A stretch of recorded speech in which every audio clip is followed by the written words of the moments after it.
Welcome everyone to this webinar. My name is Adrian Leffler. I'm one of the partners here with My Social Practice, and I'm really excited to talk about this, measuring the ROI, or the return on investment, of social media for a dental practice.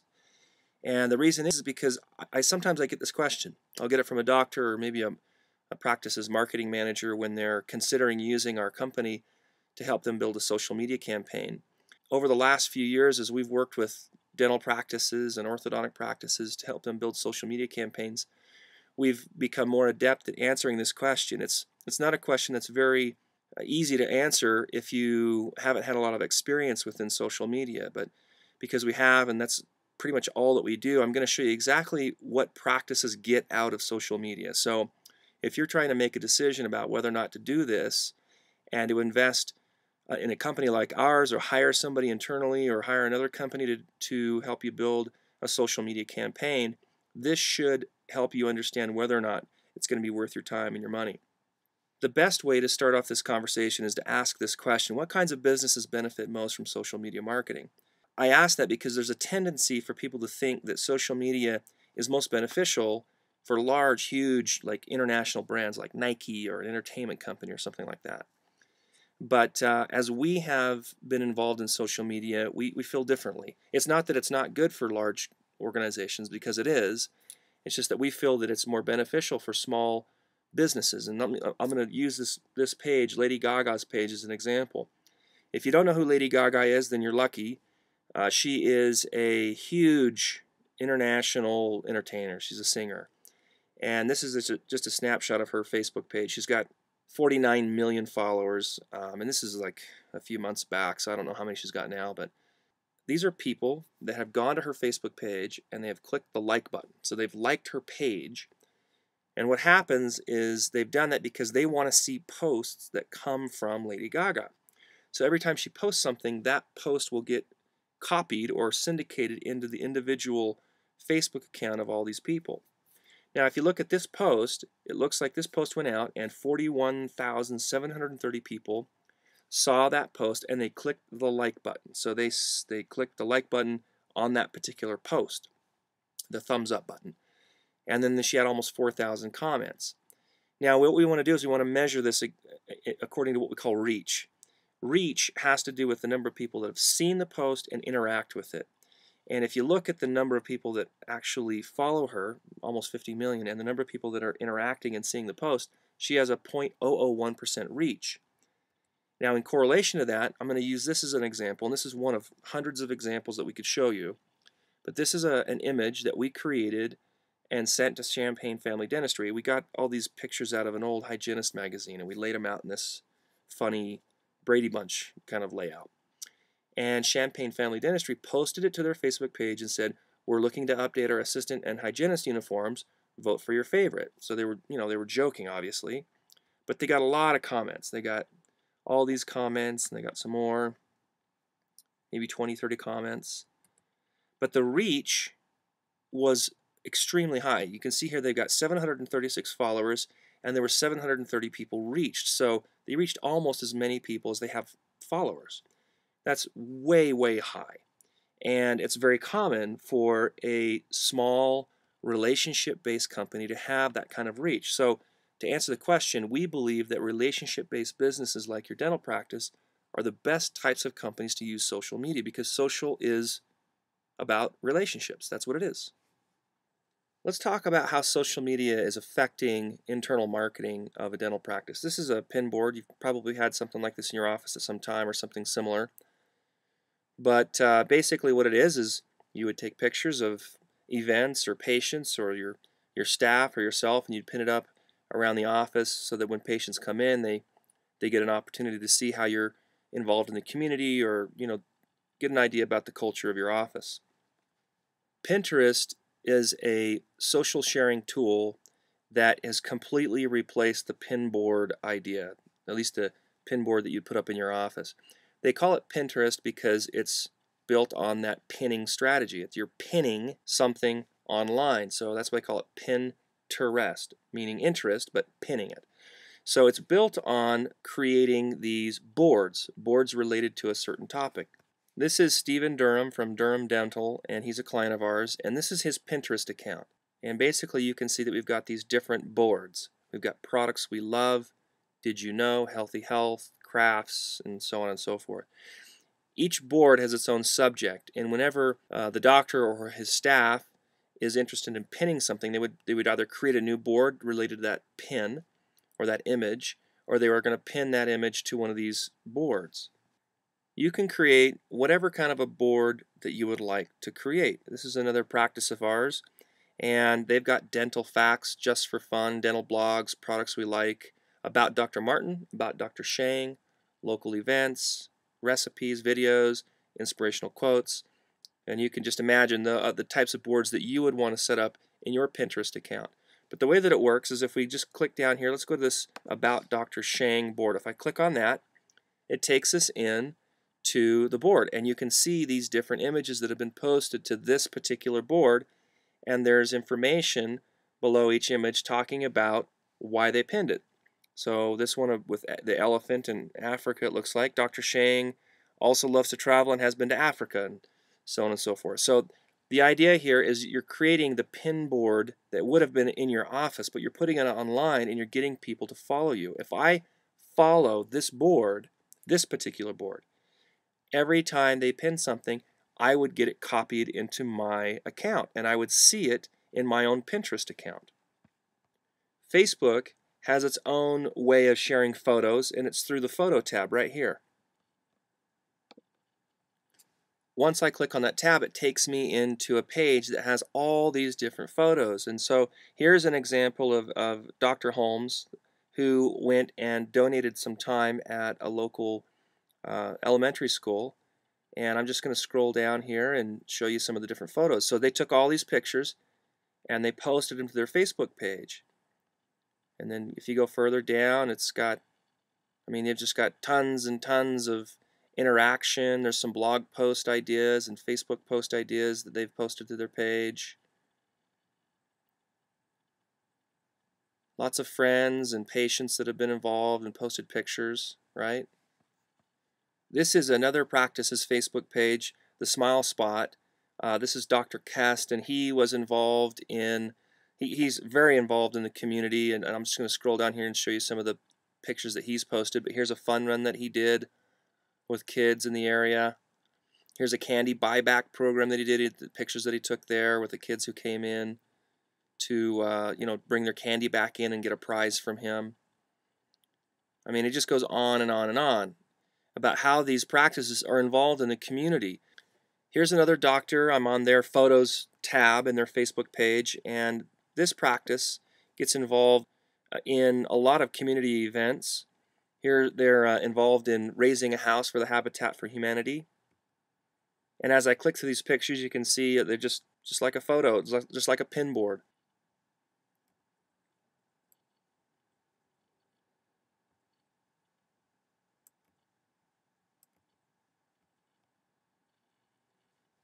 It's just a great way to share your story, but no longer is it this. What you got to realize is when you put a picture of things that you're involved with in the community just in your practice, the only people that are seeing it are the patients who are already coming into your office.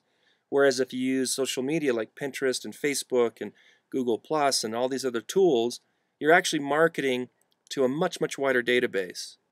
Social media provides a mindset, a structure, and a systematic way to be a giving practice and spread that story without having it feel like you're bragging. Here's a great example of what I mean by that. This is Dr. Banis's Facebook page, and this young boy, he's a special needs boy, and believe it or not, he got beat up by a bully.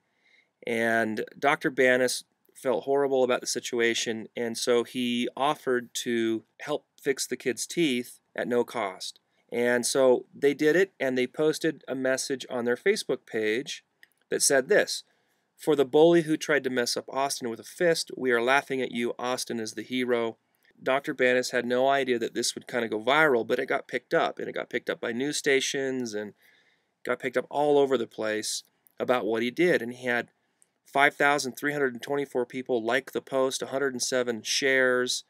It just went crazy. There were tens of thousands of people that were exposed to the story within 18 hours, I believe it was.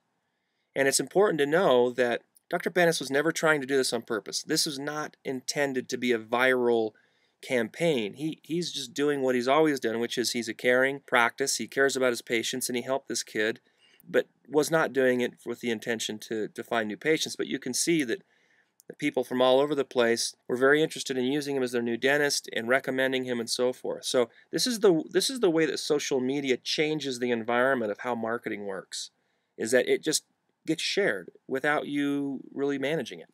So what is the ROI of social media? I've shown you these couple of examples because I want to help you understand the environment, how things are changing within the marketing industry, online marketing, and how social media works. Dr. Crow, a client of ours, said this: "It's hard to figure out what the number one benefit to our practice is as a result of social media. It's likely patient loyalty and trust. I believe as these social media online relationships continue, patients will be more willing to complete dental treatment and more likely to refer friends and family." So let's talk about how you can start measuring the return on investment for social media. There are 4 ways that we have defined that measure return on investment. First of all is greater retention.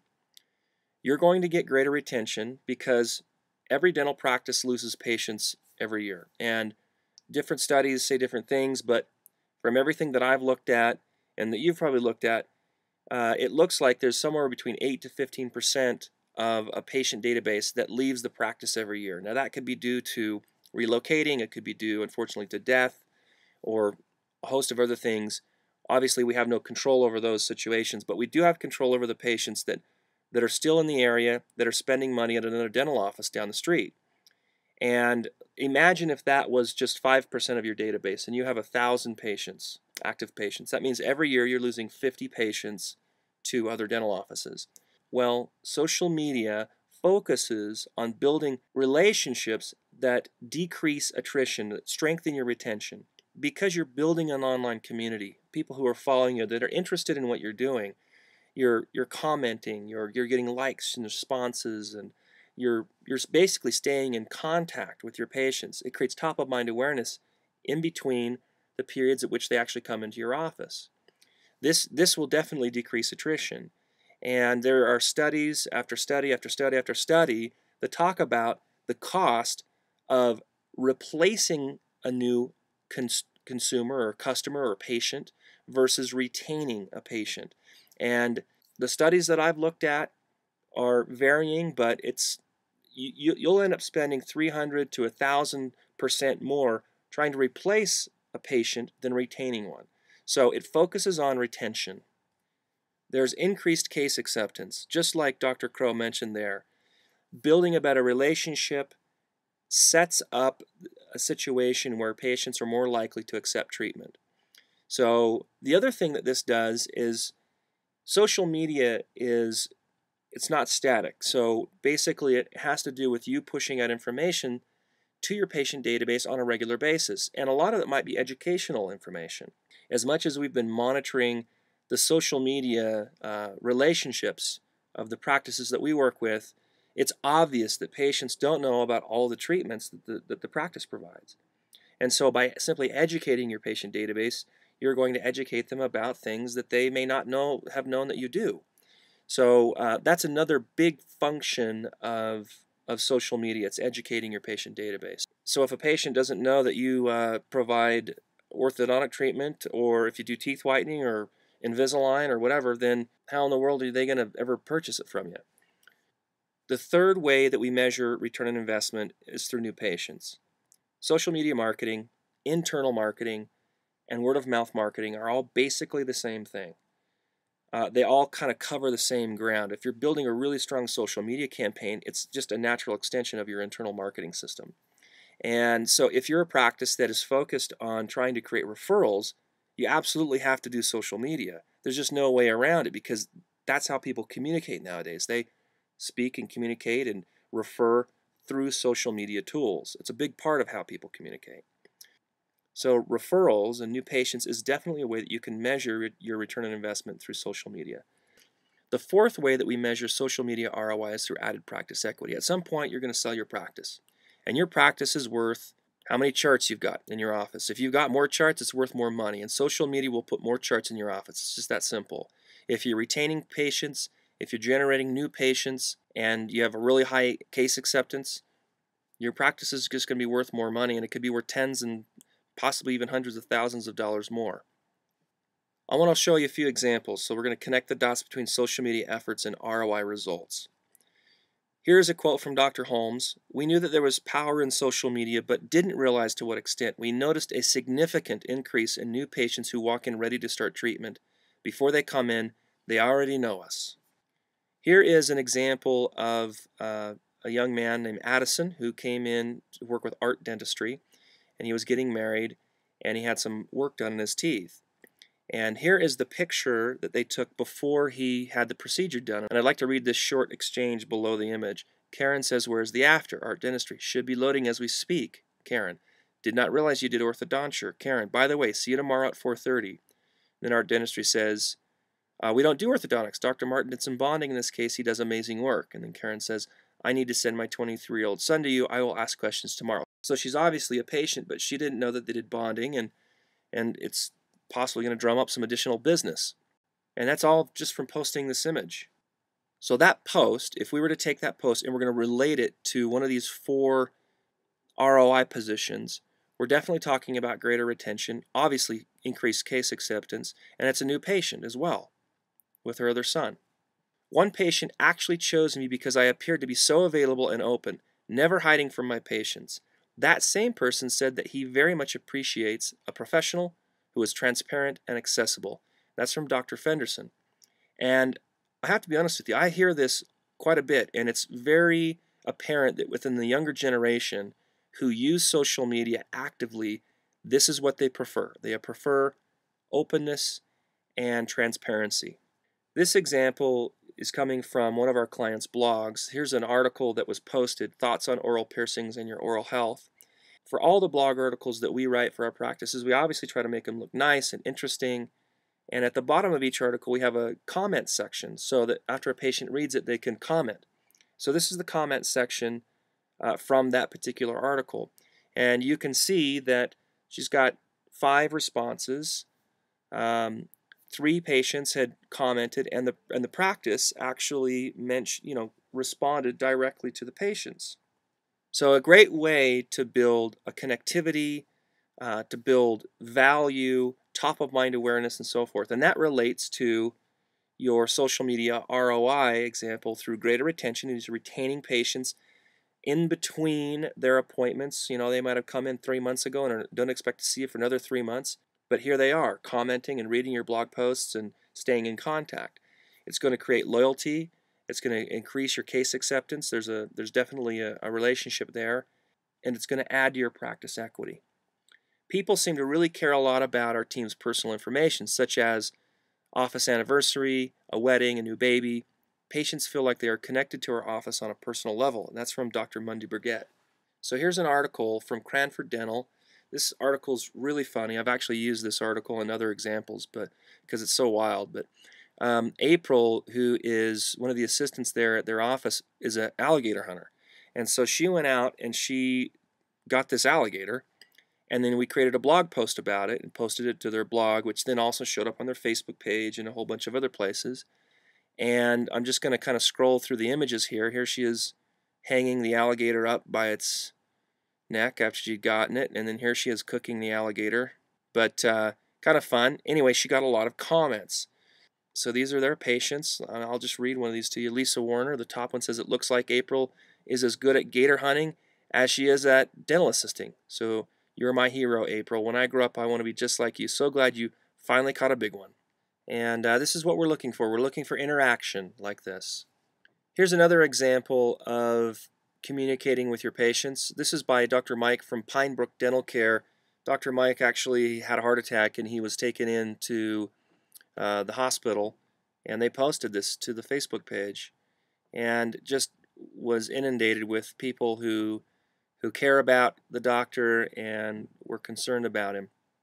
Here's another post on a Facebook page from DFW Smiles. This is Jillian Parker, the daughter of the doctor who got her black belt, and they posted it to the Facebook page, and they just got tons of responses. And I'm showing this to you because it's important to understand that people care. They actually want to hear about what's going on with you and your practice and staff.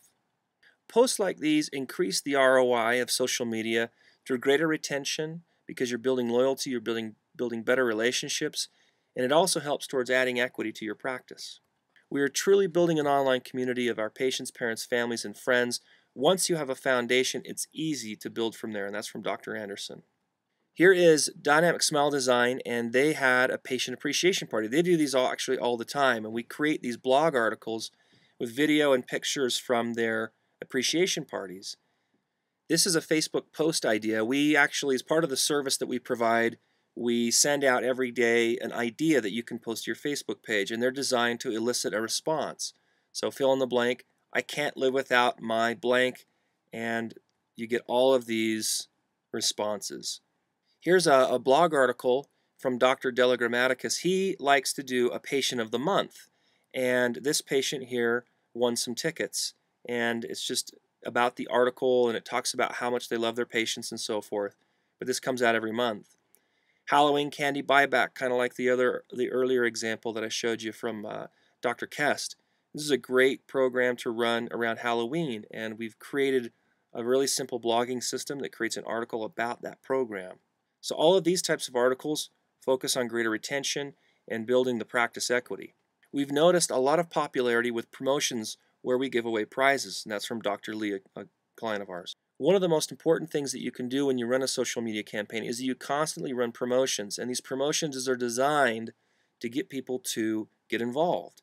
When I've been on the phone with a practice who's considering working with our company, they'll say, look, I don't understand how this Facebook thing works. I ask all of my patients when they come into the office to like us on Facebook, and nobody's doing it. Well, that's because you're doing it wrong. You can't just sit there and ask all your patients to like you. They won't do it. You have to give them an incentive. There has to be something that they can participate in because they want to participate in something. So here's an example of an enter to win promotion, and we build these in so that people actually enter their name, their email, but they also like the practice on Facebook as part of the process. They also share these promotions as part of the way to enter to win, and we track everything. So here are some statistics from that particular promotion. They had 234 entries. They had 69 people subscribe to their newsletter, because that was one of the things that you could do when you were entering to win. You could subscribe to the newsletter. So these are people that the practice did not have their email addresses for prior to the promotion. And then they had 126 of the entries recommend the promotion. And what that means is they actually shared the promotion to their own Facebook page. So all of their friends see it on Facebook. And we tracked that, and it reached over 16,000 additional people. So if you give a way for your patients to engage with the practice and then share, they're going to do it. And you're going to get basically your patients talking about you. This is a very, very easy way to create word-of-mouth marketing. Here's another enter to win promotion from Oak Park Dental and their statistics. They had 120 entries. They had 39 new subscribers to their blog, so 39 new email addresses. And these are people that said, hey, please send me something. And then they had 80 people share the promotion to their own personal Facebook page, which translated to over 10,000 additional people seeing the promotion. The philosophy that we maintain here at My Social Practice is that about 80 to maybe even 90% of everything that you post should be interesting, educational content or fun content. And then about 10 to 20% of what you post should be direct sales. So, I mean, you're just selling services. Well, here's an example from Jamaica Cosmetic Dental Services of them posting an image and just with an offer. This is a free teeth whitening for life offer, and it only costs $15,000. Can you believe that? That's actually in Jamaican. She's in Jamaica. That's actually Jamaican dollars, so it's only about $1,500. Anyway, but something like this is absolutely warranted if it's in line with your marketing strategy. And she does a great job of it. She posts lots and lots of content that isn't salesy at all. But from this, we get a lot of people that comment, that are interested, and that would like to participate. Here's another offer from her office. $2,000 off a visit. Are you kidding me? Again, it's just Jamaican dollars, so it's only $200 off a visit. But she has over 5,000 people that are following her on Facebook. She's been working with us for almost 3 years now, and she does a great job. So it's okay every once in a while she posts something like this. She'll get a lot of people that'll take advantage of the offers. Posts like that will affect your case acceptance. I mean, you'll have people just simply raise their hand and accept a case. Creates new patients because a lot of this stuff is shared. We get new patients from social media, but that's not the best part. There are a lot of people looking at our Facebook page to find out what we're really like before they come in for their first visit. We know almost everyone is checking us out on Facebook, and that's from Dr. Hines Little Smiles. Here's a post from Hammond and Ellis Dentistry. This is a Facebook post idea that we sent them about before and afters of well-known people. They got a novel from Danny Heslip here. So just engaging, interesting, fun content that people will comment and share with. Here's another Facebook post idea. When visiting the dentist, it's important that I feel blank, and they just got a litany of responses. Relaxed, not afraid, calm and at ease, I'm in good hands, no pain. These are great for feedback, right? And to reach out and encourage your patients, to let them know that you care about them and that you work on these things to make them feel comfortable and at ease when they come into the office. So a post like this, obviously, because you're building loyalty, because you're staying kind of on the top of mind of your patients, it creates greater retention. These are obviously can affect new patients and referrals because they're on Facebook and people are checking you out. Added practice equity as a result of it as you build your online community. I spend a lot of money on new technology, equipment, and materials to improve the patient experience in my office. Social media is a great way for me to communicate these benefits without sounding like I'm trying to sell dentistry, and that's from Dr. Tao. And here's a post from Dr. Tao, and he talks about CEREC, them completing a CEREC crown in the office. Jill Crean Carter responded and asked some questions about CEREC, and the doctor responds back and creates this little interaction with the patient, educating the patient and answering their questions. This obviously lets them know that he cares about them. Here's a Facebook post idea that we created that is designed to elicit a response about anxiety. When Ashley Ulmer, the doctor, posted this, she said, "Be honest, ... how do you really feel?" And she got a whole bunch of responses from her patients. Down here she says, "Thanks for your comments, Aubrey, Amy, Hannah, Alex, and Dawn. If you ever feel anything beyond number 1 in our dental chair, make sure to ask us about New Calm, ... And she just goes on. New Calm, for those of you who are not familiar with it, it's an herbal sedative. It actually helps you, put you into a sleep state, and when you come out of it really kind of enlivened, and I've actually done it. It's pretty cool, and you feel refreshed. I mention this because down here Claire Sparks says, "I've never heard of New Calm. I'll ask you about it at my appointment next Thursday." So here's a Facebook post idea eliciting a response, which creates a conversation, which educates the patients, which encourages them to ask questions and try new things at your office, new services. Dr. Gemi and Middleburg, or orthodontists, they went to this Invisalign Summit, snapped a picture while they were there, posted it to their Facebook page, literally on their cell phones. They did this, and they got this response. Gail says, "The great thing about this group is that they're constantly keeping up with new procedures," and she just goes on and kind of vomits awesome stuff all over the page about how great Dr. Gemi is. So when anybody else comes to this page and they read these great testimonials, it's just validation and shows people how much you care about them and really what you stand for within the community and how much you care about your patients in general. This is Dr. Stephen Brown's YouTube channel, and he likes to engage through video. So you can see here he has uploaded 73 videos, and these are mostly him speaking to camera about dental health and so forth.